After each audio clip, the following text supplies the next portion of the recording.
All right, time for another card story. Thanks everybody for joining us tonight or whenever you're watching us.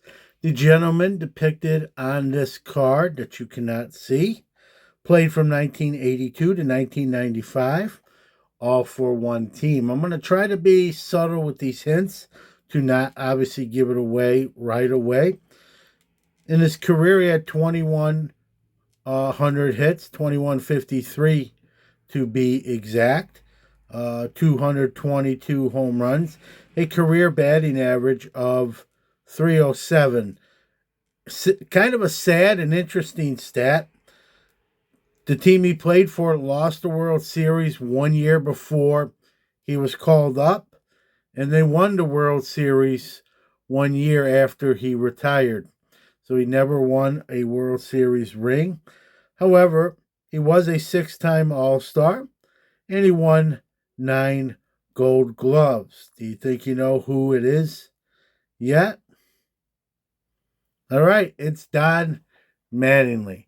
And this is his 1984 Donruss rookie.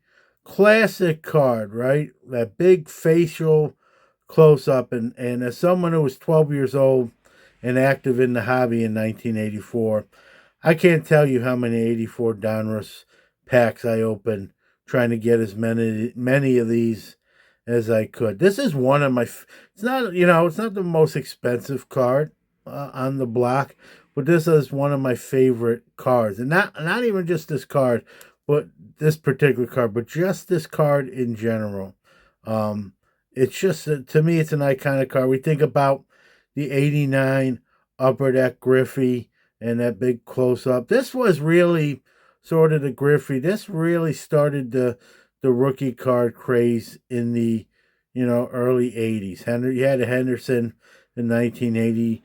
Some '83 guys with Boggs and Gwynn, but this card, and then this year a Donruss '84 Donruss, one of the best designed cards, quite frankly, of all time, and just a beautiful design card. One of my favorite sets, '84 and '85 Donruss both, and this card was just me and my friends were tearing up '84 Donruss packs to try to get this.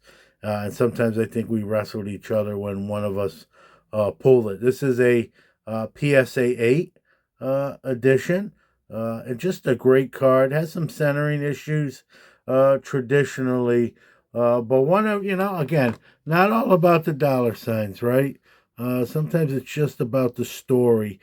And every time I look at this card, honestly, I can remember 1984, almost like it was yesterday, and yet we are talking 38 years ago. Let's learn a little bit more about Donnie Baseball, or the Hitman, two nicknames he went by.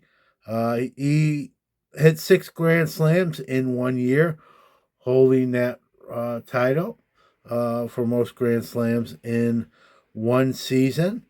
He's obviously a manager, and at the time of this recording, he has a career record with the Marlins and Dodgers of 883 and 947. He has announced he will not be returning to the Marlins after this year is completed. And this I found interesting.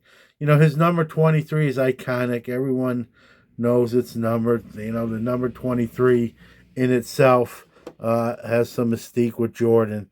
But when he was drafted by the Yankees, in he was signed to a $23,000 signing bonus. Did you know that? $23,000 signing bonus. And even though I wasn't a Yankee fan anymore, I kind of got off the Yankee bus 82, 83. Don Mattingly was actually still my favorite player. Wasn't a Yankee fan. I had switched to the Mets, but Donnie Baseball, just the way he played, left it all out in the field, gave everything he got.